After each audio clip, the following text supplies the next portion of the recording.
Assalamualaikum warahmatullahi wabarakatuh. Rekan mahasiswa sekalian, pada kesempatan kali ini kita akan mempelajari mata kuliah profesi keguruan, yaitu dengan materi organisasi keguruan. Nah, adapun yang akan membawakan materi ini yaitu saya sendiri, Alicia Selsa Jamil, kemudian teman rekan saya Ahmad dan juga Irmayanti.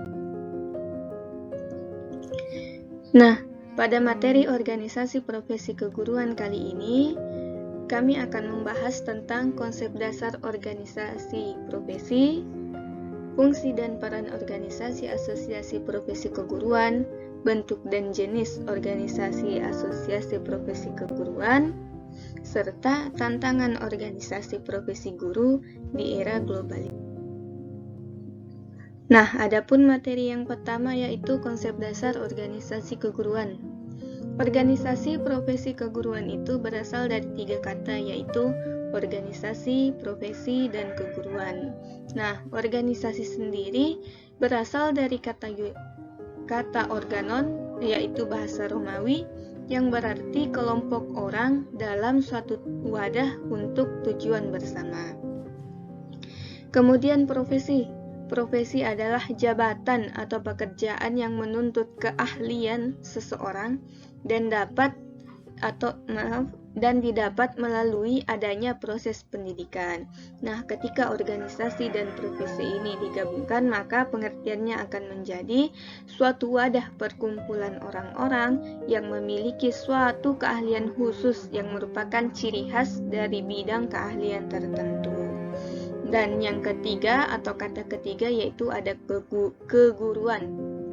Keguruan ini perihal atau hal-hal yang menyangkut tentang pengajaran, pendidikan, dan metode pengajaran.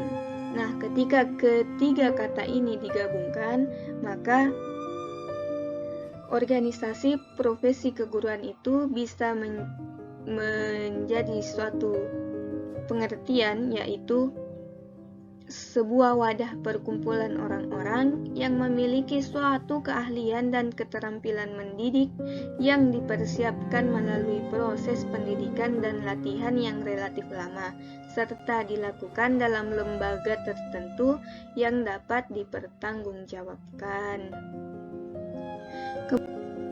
Materi selanjutnya ada fungsi. Fungsi organisasi asosiasi profesi keguruan ada 2, yaitu fungsi pemersatu dan fungsi peningkatan kemampuan profesional. Nah, fungsi pemersatu, lahirnya suatu organisasi itu tidak lepas dari motif yang mendasarinya, yaitu dorongan yang menggerakkan para profesional untuk membentuk suatu organisasi keprofesian. Nah, organisasi profesi kependidikan ini merupakan wadah pemersatu berbagai potensi profesi kependidikan dalam menghadapi kompleksitas tantangan dan harapan masyarakat pengguna jasa pendidikan. Kemudian fungsinya yang kedua yaitu meningkatkan kemampuan profesional pengemban profesi kependidikan. Fungsi ini jelas tertuang di dalam PP nomor 38 tahun 1992 pasal 61 yang berbunyi, tenaga kependidikan dapat membentuk ikatan profesi sebagai wadah untuk meningkatkan dan mengembangkan karir, kemampuan, kewenangan profesional, martabat, dan kesejahteraan tenaga kependidikan. Kemudian selanjutnya peran organisasi asosiasi profesi keguruan. Nah, kompetensi guru adalah suatu faktor yang mempengaruhi tercapainya tujuan pembelajaran dan pendidikan di sekolah. Namun, kompetensi guru tidak berdiri sendiri, tapi dipengaruhi oleh latar belakang pendidikan, pengalaman belajar, dan lamanya mengajar. Nah, dalam meningkatkan kualitas pendidikan sangat bergantung pada kompetensi yang dimiliki oleh seorang guru. Kompetensi guru itu sendiri tidak lepas dari peran PGRI sebagai organisasi perjuangan, organisasi profesi, dan organisasi ketenagakerjaan. Untuk itu, organisasi guru, yaitu dalam hal ini PGRI, Persatuan Guru Republik Indonesia, diharapkan banyak berperan dalam membenahi kinerja guru sehingga bisa menghasilkan sumber daya manusia yang berkualitas baik dari sisi penguasaan ilmu, budaya kerja, maupun sikap mental. Kemudian materi selanjutnya bentuk-bentuk organisasi asosiasi profesi keguruan. Nah, organisasi profesi tenaga pendidik yang ada di dunia yaitu terbagi menjadi 4. Yang pertama, persatuan. Contohnya, Persatuan Guru Republik Indonesia atau PGRI, Australian Education Union, dan Japan Teachers Union. Kemudian yang ketiga, federasi atau federation. Antara lain contohnya India Federation of Teacher Organization, Bangladesh Teacher Federation, and Federation of Elementary Education Teacher Association of Thailand. Kemudian yang ketiga ada aliansi.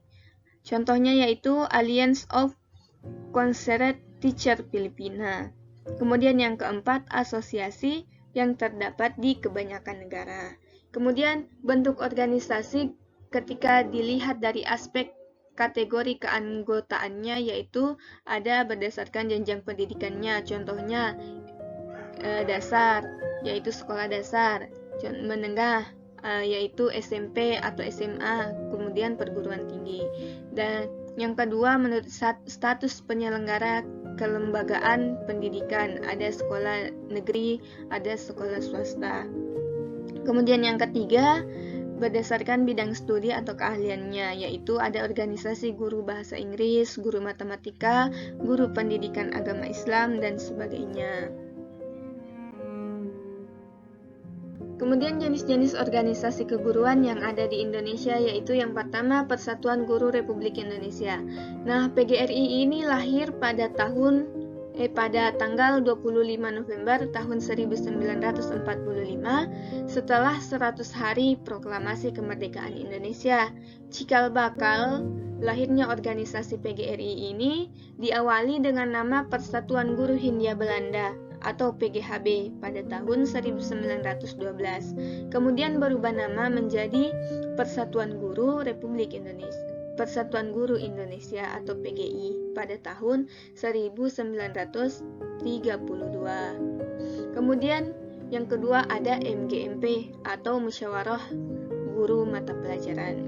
Nah, MGMP merupakan suatu wadah asosiasi atau perkumpulan bagi guru mata pelajaran yang berada di suatu sanggar atau kabupaten kota, yang berfungsi sebagai sarana untuk saling berkomunikasi, belajar, dan bertukar pikiran serta pengalaman dalam rangka meningkatkan kinerja guru sebagai praktisi atau perilaku perubahan reorientasi pembelajaran di kelas. Kemudian yang ketiga ada Ikatan Sarjana Pendidikan Indonesia atau ISPI. Nah, ISPI ini lahir pada pertengahan tahun 1960-an. Pada awalnya, organisasi profesi kependidikan ini bersifat regional karena berbagai hal menyangkut komunikasi antar anggotanya.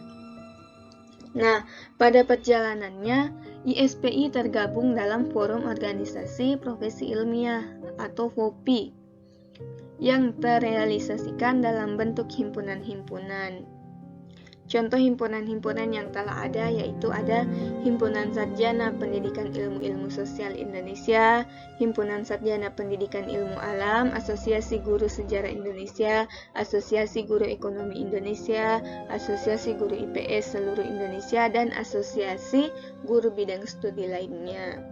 Kemudian organisasi yang keempat ada Ikatan Petugas Bimbingan Indonesia atau IPBI. Nah, IPBI ini didirikan di Malang pada tanggal 17 Desember 1975. Organisasi profesi kependidikan yang bersifat keilmuan dan profesional ini berhasrat memberikan sumbangan dan ikut serta secara lebih nyata dan positif dalam menunaikan kewajiban dan tanggung jawabnya sebagai guru pembimbing.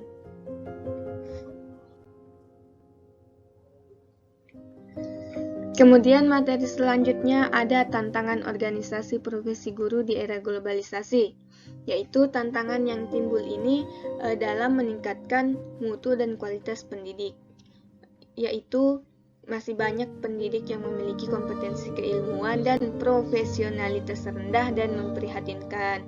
Masih banyak pendidik yang kurang terpacu dan kurang termotivasi untuk memberdayakan diri, mengembangkan profesionalitas diri, dan memutakhirkan pengetahuan mereka secara terus-menerus dan berkelanjutan, meskipun cukup banyak pendidik Indonesia yang sangat rajin mengikuti program pendidikan. Kemudian masih banyak pendidik yang kurang terpacu, kurang terdorong, dan kurang tergerak secara pribadi untuk mengembangkan profesi mereka sebagai pendidik. Hanya sedikit pendidik Indonesia yang secara sungguh-sungguh atau penuh kesadaran diri untuk menjalin kesejawatan dan mengikuti pertemuan-pertemuan untuk mengembangkan profesinya. Itu tantangan dari aspek kualitas dan mutu pendidik. Nah, mengapa hal itu terjadi? Hal itu terjadi karena terdapat berbagai tantangan pengembangan dan peningkatan mutu profesional pendidik di Indonesia. Contohnya tantangan personal, berupa rendahnya kesadaran diri pendidik untuk mengutamakan mutu dan pengembangan diri, kurang termotivasinya pendidik untuk memiliki program terbaik bagi pemberdayaan diri, tertanamnya rasa tidak berdaya dan tidak mampu untuk mengembangkan profesi. Kemudian yang kedua ada tantangan ekonomis berupa terbatasnya kemampuan finansial pendidik untuk secara berkelanjutan untuk mengembangkan diri. Mungkin dia memiliki keinginan untuk mengembangkan diri tetapi tidak didukung oleh finansialnya. Nah, amat rendahnya penghasilan sebagai pendidik sehingga memaksa mereka bekerja bermacam-macam dan banyaknya pungutan dan pembiayaan kepada mereka sehingga mengurangi kemampuan ekonomis untuk mengembangkan profesi. Yang ketiga, tantangan struktural berupa banyaknya pihak yang mengatur dan mengawasi pendidik sehingga mereka tidak bisa bekerja dengan tenang, rumitnya jenjang dan jalur pengembangan profesi atau karir yang membuat mereka merasa tidak berdaya, terlalu ketat, dan kakunya berbagai birokrasi yang mengikat para pendidik sehingga tidak mampu mengembangkan kreativitasnya.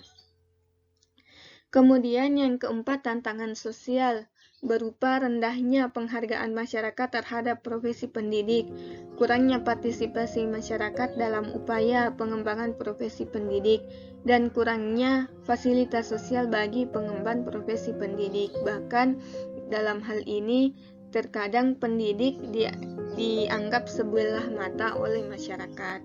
Kemudian tantangan yang kelima yaitu tantangan budaya berupa rendahnya budaya kerja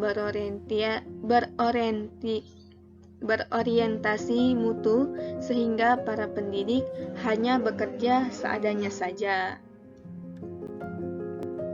Nah, itulah tadi materi dari kami tentang organisasi profesi keguruan. Terima kasih.